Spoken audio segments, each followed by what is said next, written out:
Fala, pessoal, estamos aqui iniciando agora mais um Filipod, tá? Seguindo a nossa pauta aqui de segurança da informação, a parte de dados, cibersegurança, né? Então vamos dar continuidade aqui. Hoje estamos com um convidado muito especial aqui, o Diego Gonzalez, né? Que é advogado especialista aí na área, que veio aqui conversar com a gente, vai falar um pouquinho aí da experiência dele, enfim, tudo mais aí nesse segmento aí que está chamando tanto a atenção, né? E que vamos dizer que no Brasil aqui, digamos que a LGPD, né, foi uma coisa que deu, acho que um gatilho aí de todo mundo ter que vir a se preocupar com este assunto, né?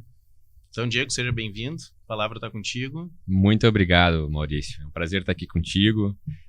Inclusive para falar desse assunto que traz muitas questões de dia a dia, muitas preocupações, tanto para empresas quanto para pessoas, né? A gente sabe que cada vez mais o crime que se limitava a ser um crime de rua, tu ser assaltado na rua, alguém chegar com uma arma em ti, hoje em dia é muito mais comum tu também estar correndo risco no ambiente digital, né? Então, os crimes, eles migraram, eles continuam ainda, né, na rua, mas eles também migraram para a esfera digital, seja contra pessoas, seja contra empresas. Então, acho que todo mundo aqui que estiver assistindo, conhece alguém que já sofreu pelo menos uma tentativa de um golpe digital, né? Seja aquele golpe em que uma pessoa utiliza a foto de outra e cria uma conta no WhatsApp para se passar pela pessoa e pedir dinheiro para amigos e familiares, ou até golpes mais complexos, né? Mas que geralmente envolvem a utilização de um dado da pessoa, nem que seja a foto e o nome. Sim, esse meio do crime, né? Ele pega aí de ponta a ponta, né? Desde o que seria um mero furto, né? Até, digamos ali, crimes aí, digamos, de magnitudes, enfim, coisa aí de notícias no jornal, né? E, bom, tu trabalha com a parte, sabe que a gente, né, aqui é da parte ali, muito da parte de TI, né, parte de tecnologia, né, dos ajustes. Agora essa questão da cibersegurança ali intensificou muito as ações, né? Eu acho que a LGPD ali, ela deu um start, mas agora a sequência, né, de ocorridos aí, né, de crimes cibernéticos, né, tem dado a real preocupação aí do assunto, né, tipo assim, para as pessoas se realmente se atentarem.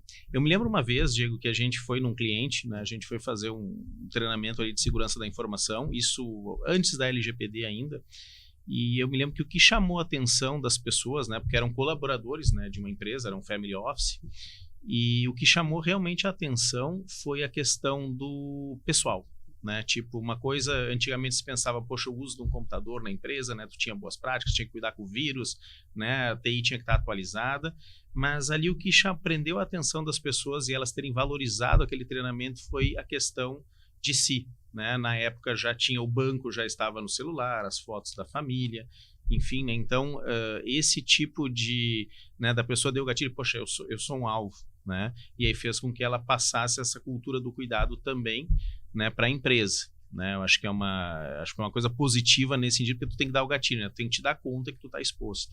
Isso é bem natural, né? Porque hoje em dia as pessoas e as empresas, elas deixaram de ter bens físicos, né? Ela ainda tem, mas muitos bens agora estão no ambiente digital, né? Seja seus documentos, seja o teu dinheiro, né? Geralmente tu até utiliza um banco digital ou, né, uma moeda digital.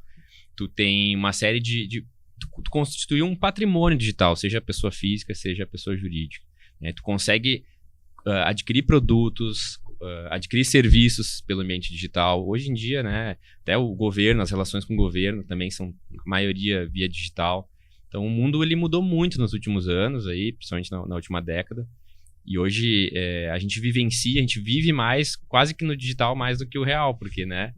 A própria onda até de tokenização, né, de ativos, né, imóveis, exato, tudo, né? Então o conceito digital ali, ele acaba, né, o meio digital ele acaba buscando abranger tudo, né? Uma coisa impressionante. Exatamente. E a questão que tu abordava das pessoas, né?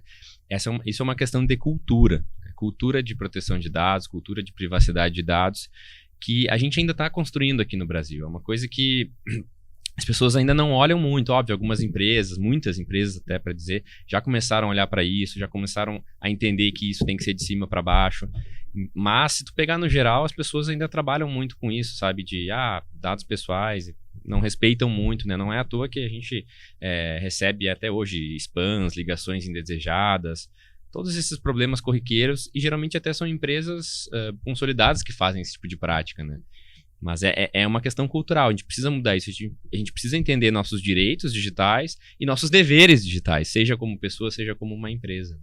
Perfeito, não, esse aí é o caminho, né? E me diz uma coisa, a gente, né, acaba vendo muito na prática e na nossa operação, né, a questão ali do que acontece, enfim, tecnicamente falando, já passamos ali por, né, a questão ali de recuperar backups ali por problemas ali com sequestro de dados, mas como está na esfera jurídica isso, né? O que tu tem de histórias bacanas para nos contar aí de como hoje o judiciário, né, tem entendido essas questões, né? A gente sabe que a LGPD ela tem um viés muito de proteger o dado do consumidor, enfim, do usuário, da pessoa física, digamos assim, né? E claro que de tabela tu acaba protegendo todo o pacote de dados da empresa, mas como é que está hoje isso aí na esfera do judiciário? E como é que está sendo visto essa questão aí da responsabilidade das empresas, né? E tanto a questão do crime cibernético também, acho que seria muito legal aí a gente falar um pouco desses cases aí, o que já passou, cases práticos, acho que seria muito bacana. Perfeito. Bom, a LGPD, que é a lei que trata majoritariamente dessa questão, ela foi aprovada em 2018, ela começou a vigorar em 2020, então a gente ainda trata ela como uma lei jovem, tá? É uma lei muito jovem, é uma lei que ela ainda está pegando, digamos assim, as pessoas ainda estão conhecendo, a gente ainda não tem muito material doutrinário, ou seja, pessoas que estudam esse tema e que publicam artigos, livros, ainda é pouco, né, comparado a outras normas, a outros assuntos, diante da abrangência que o assunto envolve. A gente tem poucas decisões judiciais, não digo poucas, tem bastante, mas ainda são, a maioria dessas decisões ainda estão na primeira instância, não chegaram nos tribunais, que é quem determina geralmente os entendimentos que vão ser mais considerados na maioria dos casos, entende? E a gente tem, obviamente, que considerar que existem esferas diferentes para tu punir ou para tu avaliar a atuação de uma empresa. Vou te dar um exemplo. A gente tem a Autoridade Nacional de Proteção de Dados, que é o órgão administrativo, o órgão do Poder Executivo Federal, que fiscaliza, que normatiza a questão da privacidade e proteção de dados. Ele pode fiscalizar e te aplicar uma multa, como já aconteceu. E a gente tem, depois, a esfera judicial, o Poder Judiciário, que vai julgar também processos, ações indenizatórias referentes ao uso ou até mesmo uma violação de dados. Na esfera administrativa, tá, a Autoridade Nacional de Proteção de Dados, ela já aplicou multas, né? A primeira multa foi em julho de 2023, em uma empresa de um call center, um serviço assim mais ou menos de telecomunicações, tá? Mas o que essa empresa estava fazendo? Ela estava oferecendo dados de contato de WhatsApp para empresas e políticos numa cidade do interior de São Paulo, do litoral de São Paulo, à venda. Ela estava vendendo essas informações. E, obviamente, houve uma denúncia, e a partir dessa denúncia, a Autoridade Nacional de Proteção de Dados fiscalizou, avaliou que houve uma violação de dados e aplicou uma multa aí de quase 15 mil reais. Tá? Foram duas multas de 7, 8 mil que chegaram a 15 mil reais. Tá? Foi a primeira empresa a ser multada no Brasil. Depois disso, a gente ainda não teve uma notícia de outra empresa que foi multada nesse mesmo formato. Mas a gente teve já instituições públicas também punidas, tá, por violação de dados.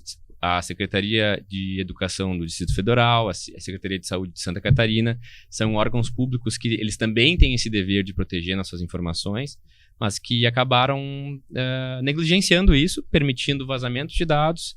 Então, houve sim uma punição da ANPD sobre também esses órgãos. A gente muitas vezes acha que o governo não precisa cumprir essas normas, não, o governo também precisa cumprir. Também precisa, com certeza. A gente tem, depois da ANPD, a gente tem a esfera judicial, onde a gente já teve alguns casos de indenização, tá? A média de indenização por uma violação de dados é 15 mil reais, então um valor até semelhante ao que aquela empresa sofreu de multa, né? Não é um parâmetro pré-determinado, mas é algo que a gente vai ter que continuar acompanhando, se as indenizações vão subir ou vão aumentar. Óbvio que essa é uma média partindo dos principais casos que foram noticiados, tá? A gente tem aí alguns extremos além dessas indenizações de 15 mil que aconteceram. Vou pegar uma média, assim, 15 mil foi em um caso que uma empresa, uma instituição financeira, falhou no cuidado com os dados do cliente, e esse cliente sofreu um golpe do boleto falso. O famoso golpe do boleto falso. Famoso, esse a gente pega bastante. Então, esse cliente entrou com uma ação judicial, ele conseguiu comprovar que o banco falhou porque tinha informações do boleto que só o banco tinha, que não poderia cair na mão dos golpistas assim de qualquer forma. Então, ele conseguiu essa condenação do banco. A gente tem, então, casos extremos também. O caso da Clara Castanho, que é um caso famoso, que é uma artista, né, brasileira, que ela foi para um hospital e esse hospital, uma pessoa de dentro do hospital, né, acabou vazando essa informação de que ela sofreu um estupro, de que ela engravidou e de que ela colocaria aquela criança para adoção. E, obviamente, que era uma questão sigilosa, informações extremamente sigilosas, são dados, inclusive, considerados sensíveis pela LGPD, né? E, a partir disso, ela fez denúncias, ela entrou com uma ação judicial e o hospital no Rio de Janeiro foi condenado, então, a pagar R$200 mil de indenização. Então, esse já é um outro parâmetro. Por quê? Porque são dados sensíveis, né? Dados sensíveis, inclusive a legislação, ela pede que tu tenha um cuidado maior com esses dados. E nesse caso, esse tipo de dado que foi violado, então talvez se justifique aí uma indenização maior.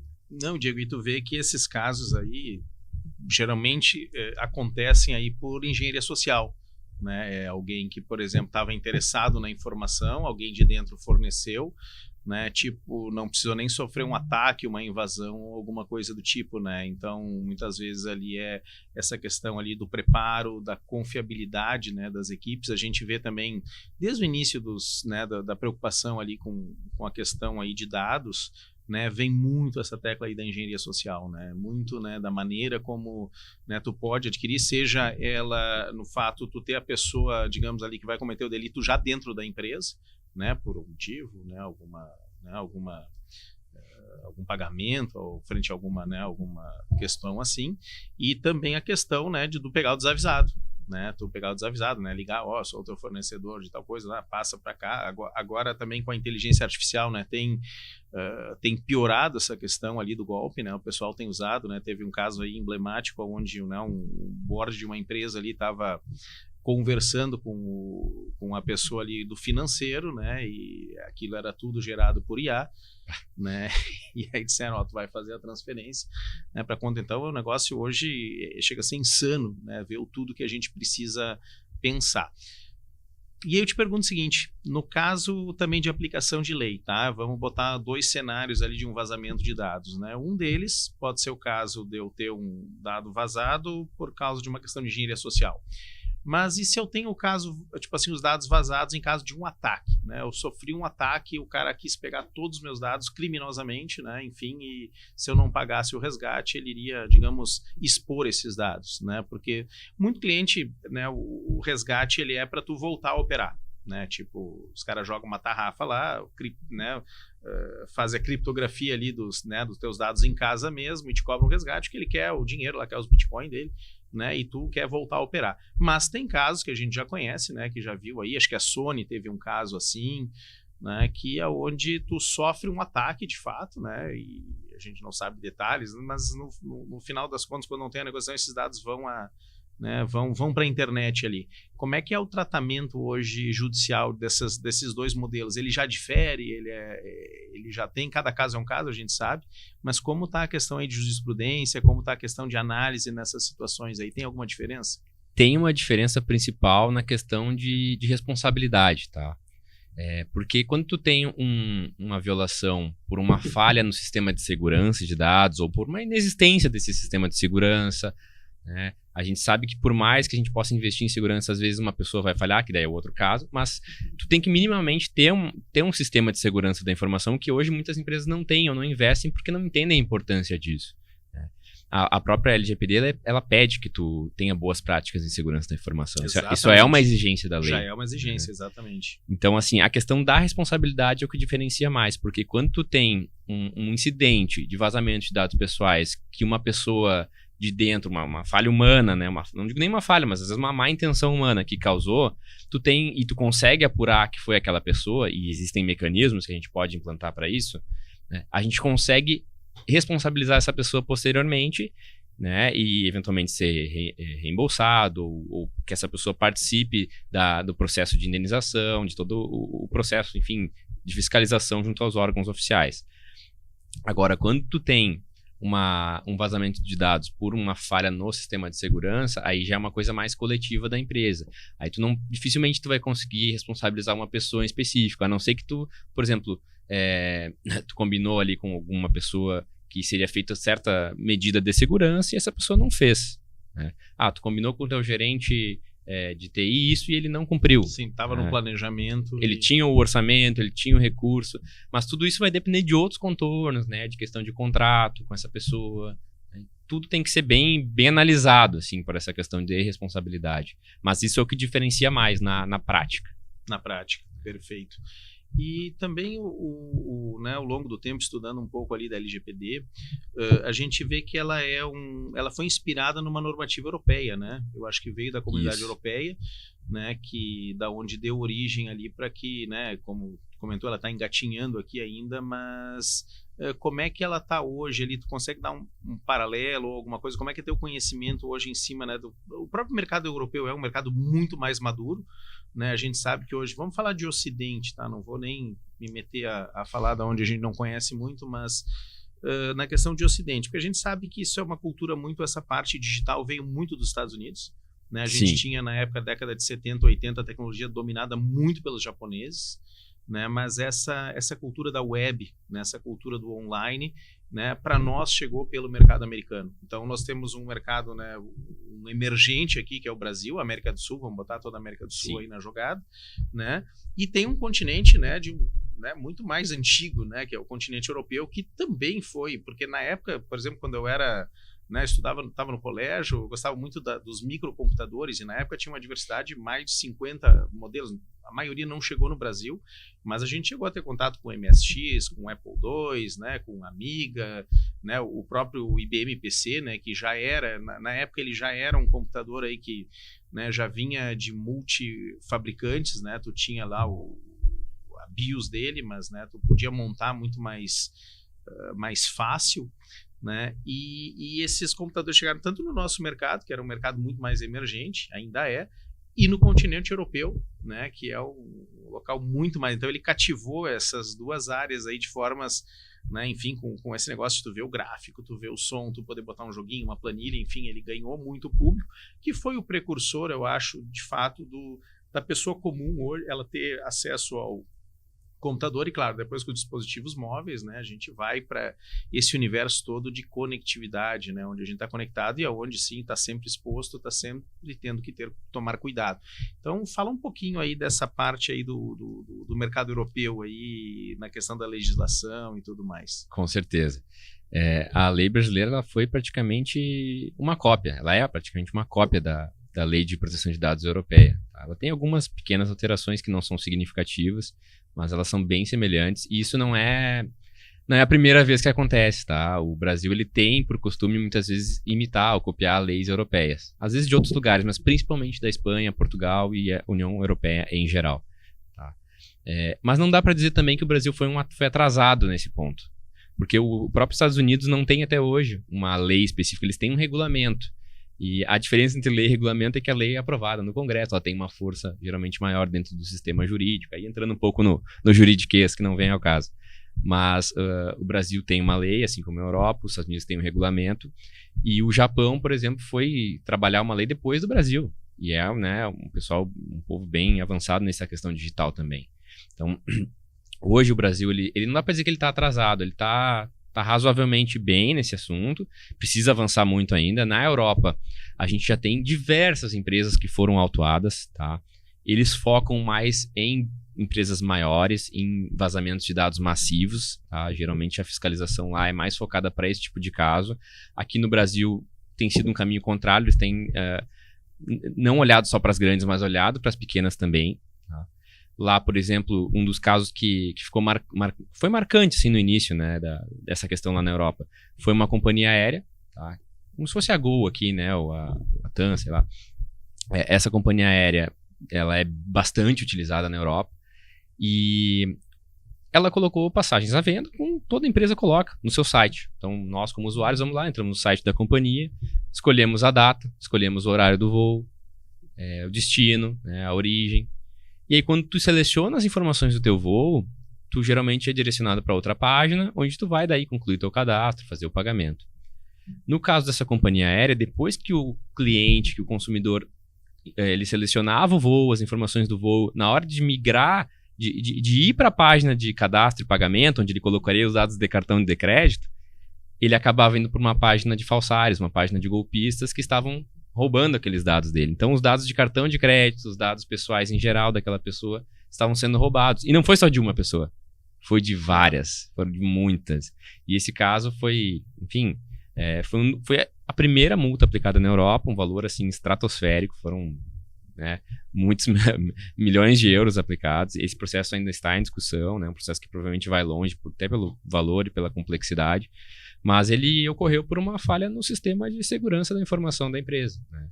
E isso nos preocupa, porque são empresas grandes que têm investimento, mas ao mesmo tempo a gente não consegue ter assim uma noção de quanto foi esse investimento, sim, de quanto eles se organizaram.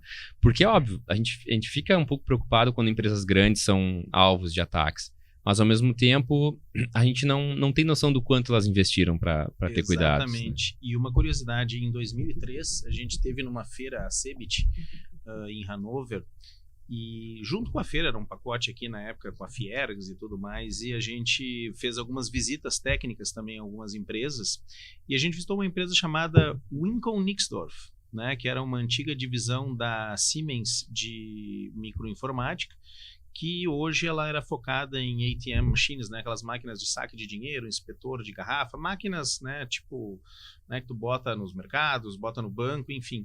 E eles discorrendo um pouco ali a questão ali das fraudes, né? E uma das fraudes mais comuns que tinha das máquinas de saque era o fraudador ir colocar lá um teclado por cima, né? Uma máscara de teclado e tal, para pegar os dados, né? Isso na Europa, enfim, então já era uma preocupação no físico, que é a mesma coisa do site, né? Tu bota na frente, sim, só muda o meio, mas o tipo de fraude é muito, muito similar. Né? Então tu tá lá e tu, né, digamos, a empresa não tá vendo e tá lá indo um atrás do outro lá, botando usuário, senha, né, tudo que precisa, né, para depois ali acontecer o crime, né? Então o negócio, né, estão sempre buscando um caminho, né, se valem da tecnologia para o crime, é impressionante, E tem um ponto que tu abordaste, que é a questão das pessoas, né? E isso eu acho bem importante falar, porque não adianta ainda. Tem muita gente que tem acesso a dados, que às vezes não precisaria ter, ou que tem acesso a dados e não tem a mínima capacitação para questões de privacidade, para questões de segurança, para manuseio desses dados.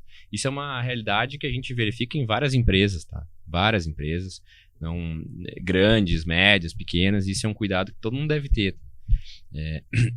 Por exemplo, muitas empresas não têm um treinamento básico para essas pessoas utilizarem dados pessoais. Não tem uma orientação, não tem um manual, não tem uma política adequada, seja de manuseio desses dados, seja de segurança da informação. Às vezes o funcionário ele pega o notebook da empresa, leva para casa e não tem um documento nenhum onde ele se compromete, né, a preservar os dados que contém naquele equipamento. Sim. Fora a questão digital de circulação de dados, uso de VPN, tem muita empresa que também ainda não olhou para isso, né? E isso, já era para ter sido verificado, tá? Mas a questão das pessoas, aí eu já citei aqui o caso do hospital, né, da Clara Castanho. A gente teve um caso nosso, que foi o seguinte, um hospital também, e uma paciente, tá, internada, realizando uma cirurgia, um caso grave. Como era uma internação de vários dias, uma cirurgia longa, o familiar precisava trabalhar, resolver uma questão de trabalho, foi para o trabalho. Daqui a pouco ele recebe uma mensagem de WhatsApp de alguém se passando por uma empresa terceirizada do hospital, dizendo: olha, a gente está aqui no hospital com a paciente tal, está aqui a foto do prontuário, está aqui a foto do equipamento, do insumo que a gente precisa utilizar na cirurgia, só que o plano de saúde ele negou a cobertura para esse insumo. Então o senhor vai ter que fazer um Pix aqui de R$2.000 para a gente poder seguir com a sua cirurgia.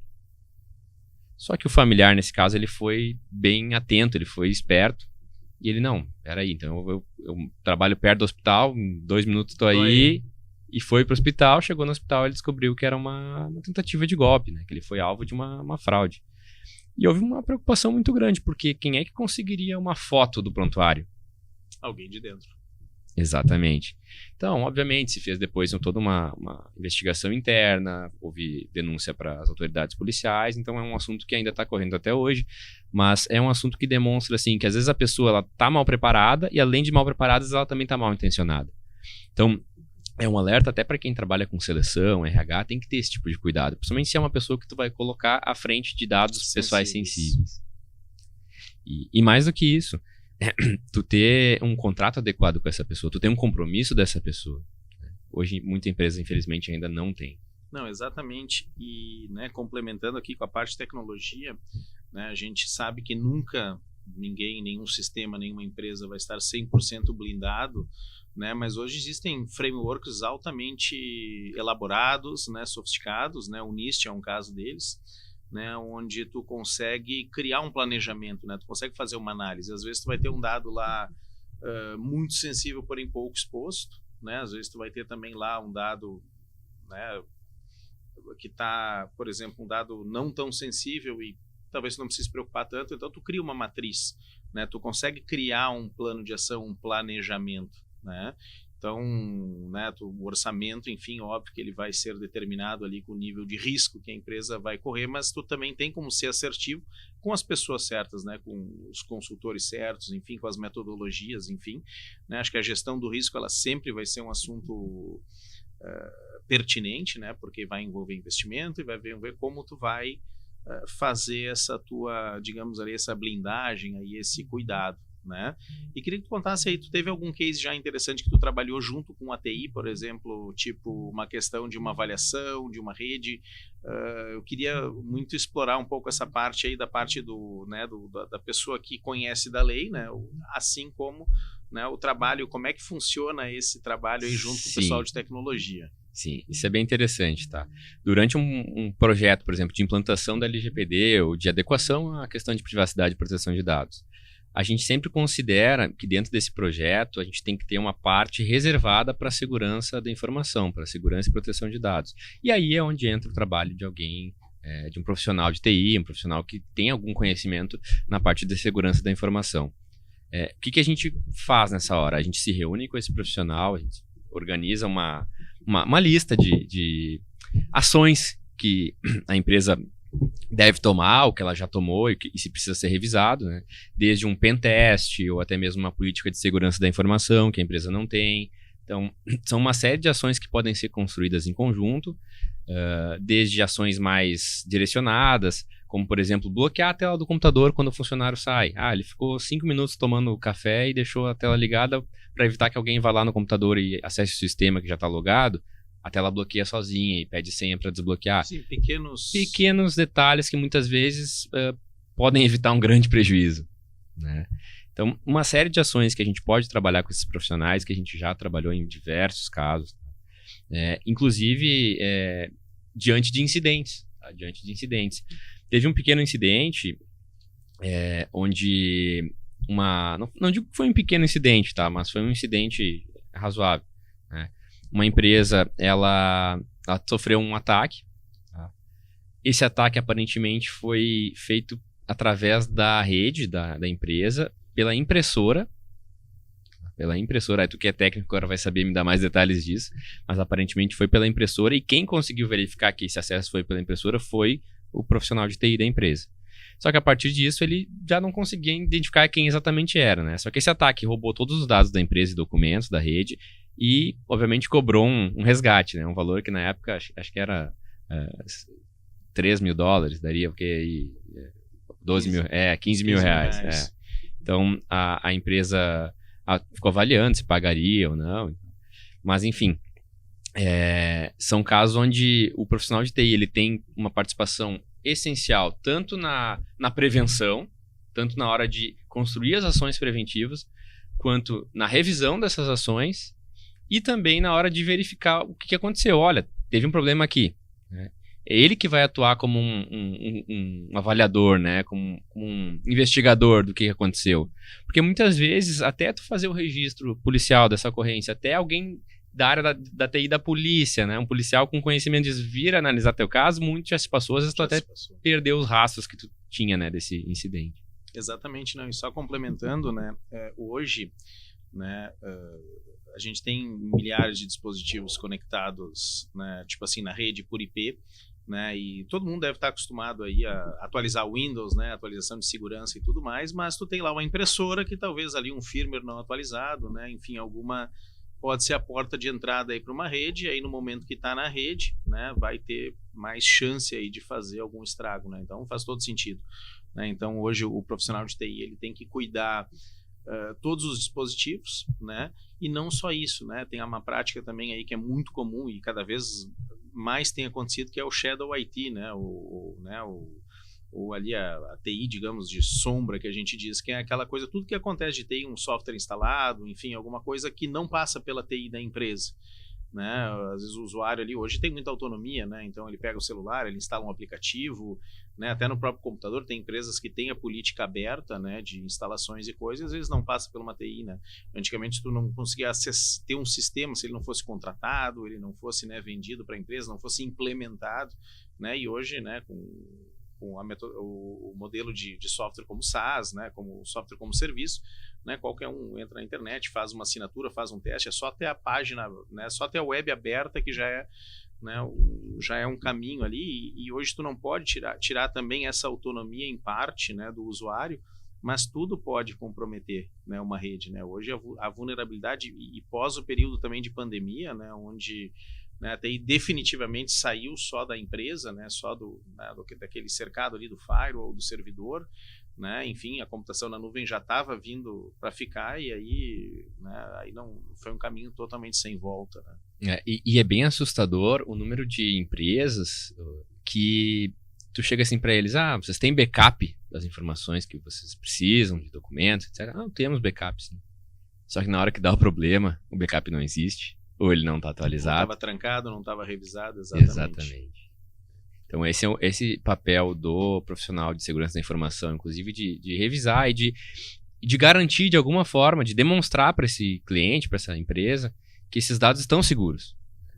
Porque muitas vezes a empresa larga na mão de alguém e fica por isso. Né? Não se tem um controle, né? A gente passa muito por isso. Eu sei que acontece em todo o tamanho de cliente, né? Mas muitas vezes na TI que cuida e tal. Então, tem backup que não é testado, não é auditado, não é backup.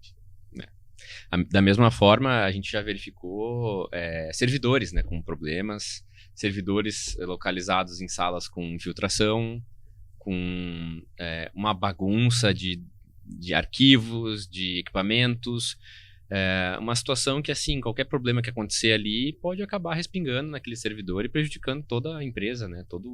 Sem contar o valor dos equipamentos, né? Do servidor, né? Um data center grande, assim, de um hospital, por exemplo, né? E existe uma estatística macro aí que ela aponta que empresas que sofrem uma perda total de dados, elas... acho que, se não me engano, era 75% delas fecham as portas em até 2 anos. Porque muitas delas, inclusive, não têm um plano de continuidade de negócio. Exatamente. Que é outra ação que a gente trabalha muito junto com os profissionais de segurança da informação. A empresa precisa ter um plano de contingência por causa de um ataque. Tá? A gente já viu aqui empresas grandes, aqui no Rio Grande do Sul, no Brasil, que sofreram um ataque e ficaram dias sem operar, tiveram um prejuízo de receita, tiveram um prejuízo de equipamentos, um prejuízo de investimentos que ela poderia ter feito antes, teve que fazer depois e, obviamente, teve que pagar mais caro, pela falta de um plano de contingência adequado. Se sofrer um ataque, o que tua empresa vai fazer hoje? Vai sair ligando para um monte de gente desesperada. É provavelmente isso. Desesperado. Não precisa ser assim, né? E às vezes, o small business, falando agora de empresas médias, pequenas, elas acabam passando longe disso porque elas acham que o custo disso é inviável. E às vezes pode ser, né? Mas muitos empresários nem se deram ao trabalho de verificar quanto é que custa para eu fazer isso.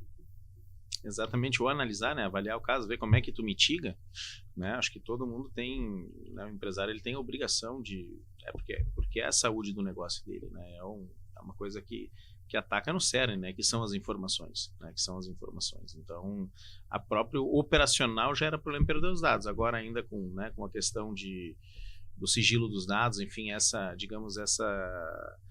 esse olho também, né, governamental em cima, né, de ver da responsabilidade, porque realmente virou um oba-oba, né? E tu comentou um pouco aí a questão do tipo, né? Nos Estados Unidos é uma política um pouco mais aberta, na Europa, né? O próprio usuário europeu ele já é muito mais restritivo, né? A ser exposto do que o brasileiro, por exemplo. O brasileiro acho, não tem muito essa cultura, né? Dessa proteção. Eu me lembro que até na época do Google, quando eu estava mapeando ali as ruas e tal, o europeu ali até os números das casas, tinha muita coisa que ficava, né? E por exigência deles, né? O mercado americano ele talvez até pela diferença de origem de base de código legal, né? Porque eu não sou da área, tá? Mas eu tanto o código brasileiro aqui como, né, a questão na Europa eles vêm do direito romano, né? Exatamente. E nos Estados Unidos tu tem o common law, né, que vem da Inglaterra, né, que é um pouco diferente aí, né, e acho que essa questão cultural, né, então veio uma tecnologia que vem dos Estados Unidos e aí tu tem uma abordagem, né, a tecnologia nasceu de um local onde é diferente, é quase que invertido, né,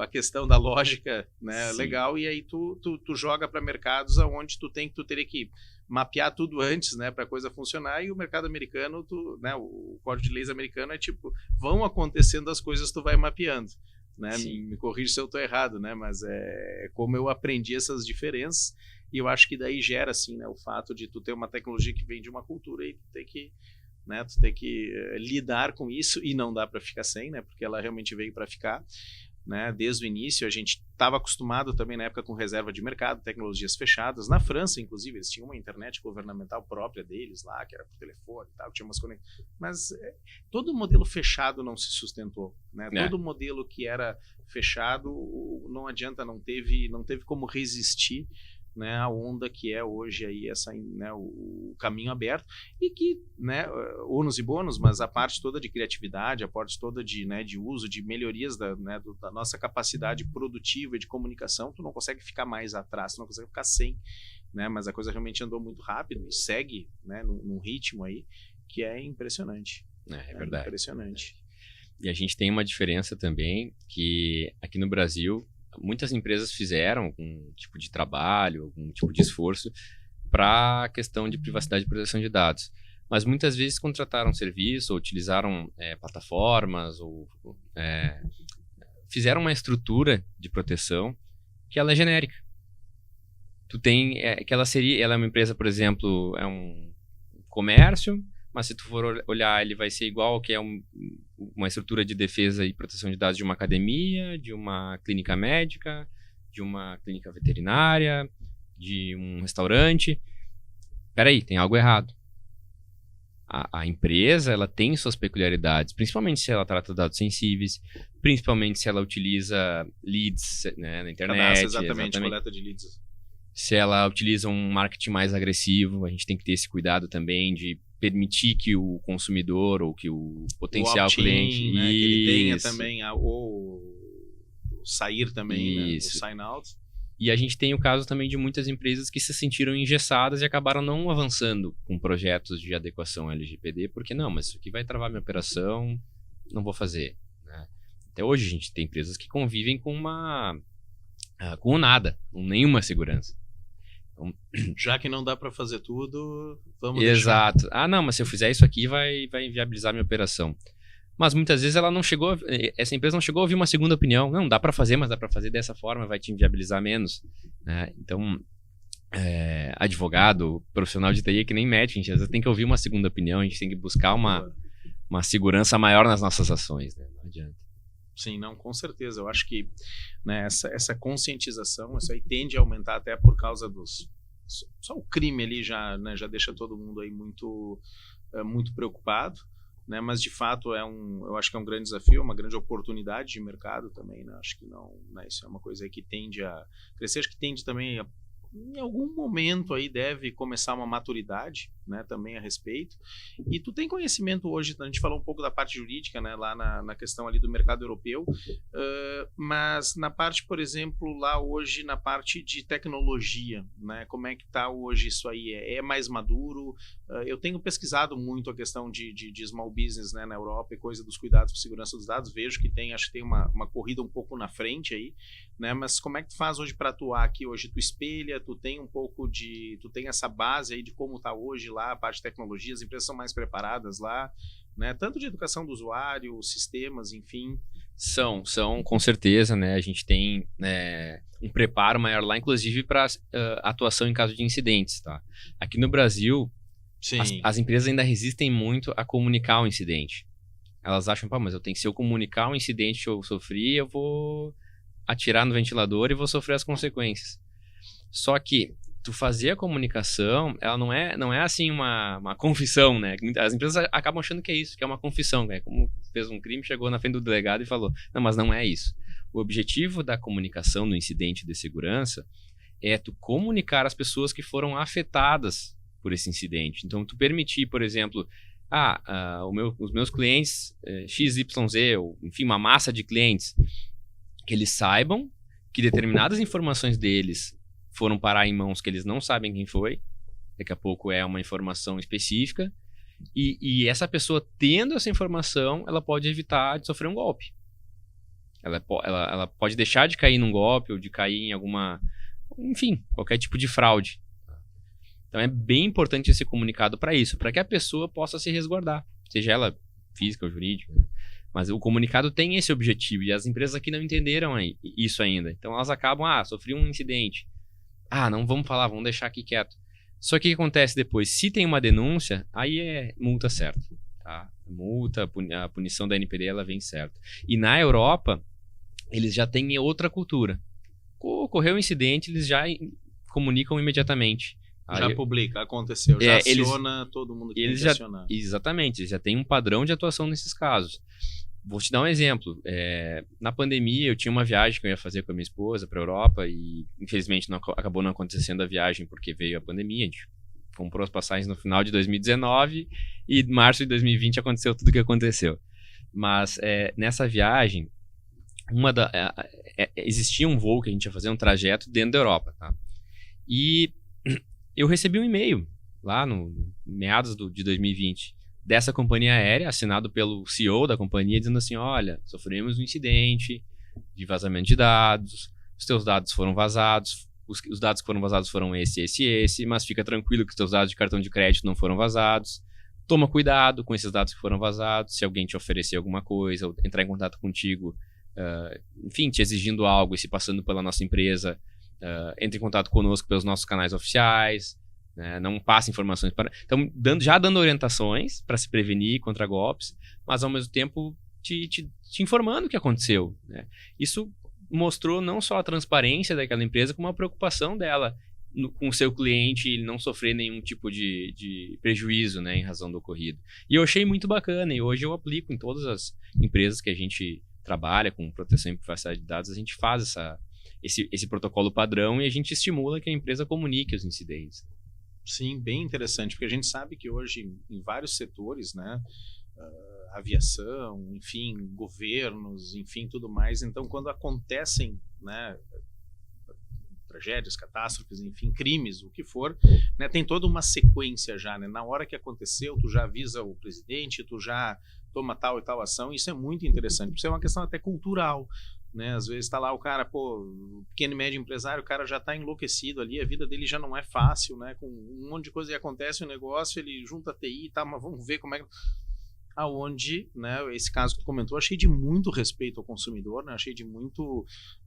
mesmo uma empresa muito segura, muito séria, pode vir a sofrer, né, um ataque, elas são visadas, inclusive muito visadas, né? E como foi um ataque em massa, pegou um bloco de clientes, enfim, onde tinha os dados e conseguiu segmentar, né? Conseguiu te dizer, olha, tal dado foi informado, né? Ficou preservado aqui, então, muito interessante, só que isso aí vem de um preparo prévio, né? Vem de todo um sistema ali que já estava, se acontecesse o problema, já sabia como atuar, né? Não adianta esperar na hora que aconteceu, tá, mas vamos, não, peraí, calma, também não adianta tu chegar e dizer, estamos aberto aqui, não é isso aí. Né, mas o discernimento, saber exatamente o que aconteceu, tu tem que cuidar daquele problema, né, tu tem que ir lá e tratar aquele assunto, porém, né, tu já segmenta, tu já diz e tu já vê como é que a tua operação segue rodando, como é que tu avisa o teu cliente e com certeza, né, tipo, são ações que tu minimiza muito a perda depois, né, tu minimiza muito, claro, depois vai se avaliar onde é que foi o problema, né, enfim, mas, né, pode acontecer tendo culpa ou não. Exato. Né, tendo culpa ou não. Então, olha, muito interessante.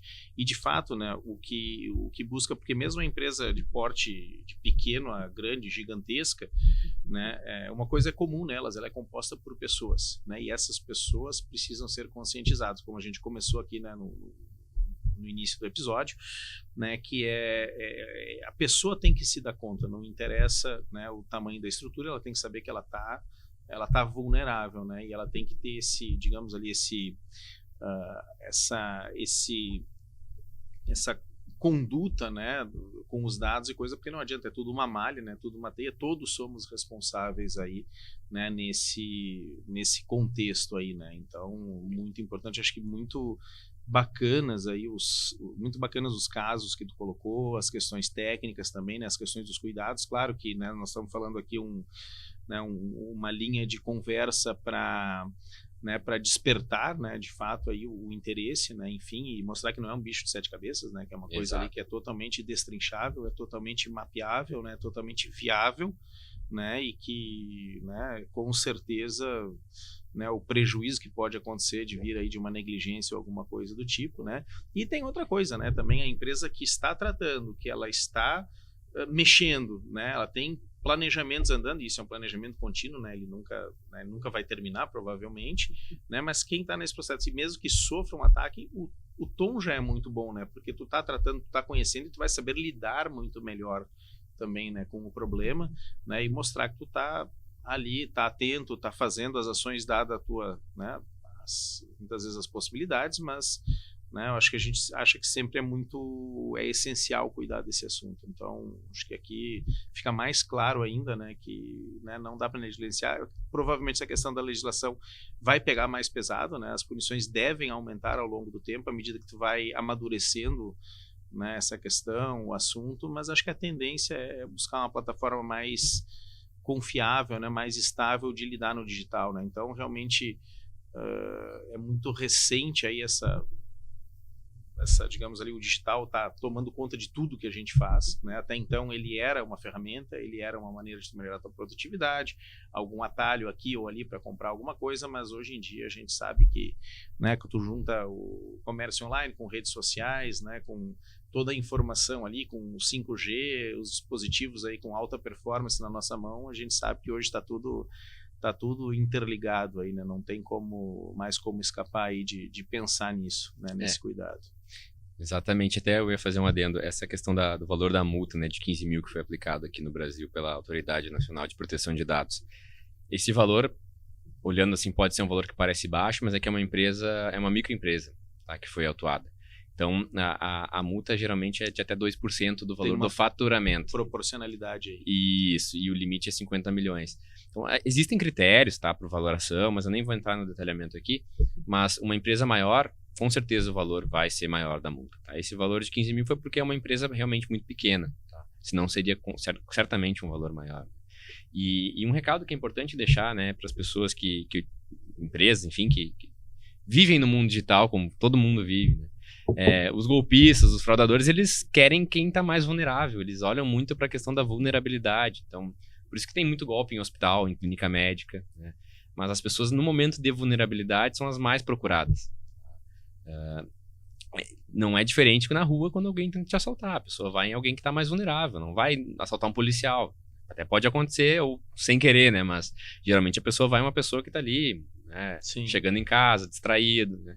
Então, esses cuidados que a gente toma na rua, ou na nossa casa, colocar uma cerca elétrica, colocar um alarme, câmeras, a gente tem que começar a fazer isso no ambiente digital. Esse é o segredo. É isso que as pessoas, as empresas ainda não se deram conta. Não se deram conta. Perfeito. Diego, mais alguma colocação, algum comentário? Não, eu queria agradecer primeiramente aí toda a disponibilidade, todo o empenho em fazer essa conversa acontecer, que a gente possa voltar a conversar futuramente. Agradecer a todo mundo que está assistindo. Bom, já me apresentou, então eu finalizo aí falando, né? Eu sou sócio de um escritório de advocacia, a gente trabalha nessa parte de direito digital e a gente fica à disposição para quem quiser nos conhecer e auxiliar nesses desafios que o ambiente digital nos proporciona. Perfeito, Diego. Eu que agradeço. Muito obrigado. Muito obrigado. Pessoal, foi mais um Filipod, tá? Espero que tenham curtido. Nos segue aí no canal aí e todas as informações vão estar embaixo aí para vocês. Obrigado.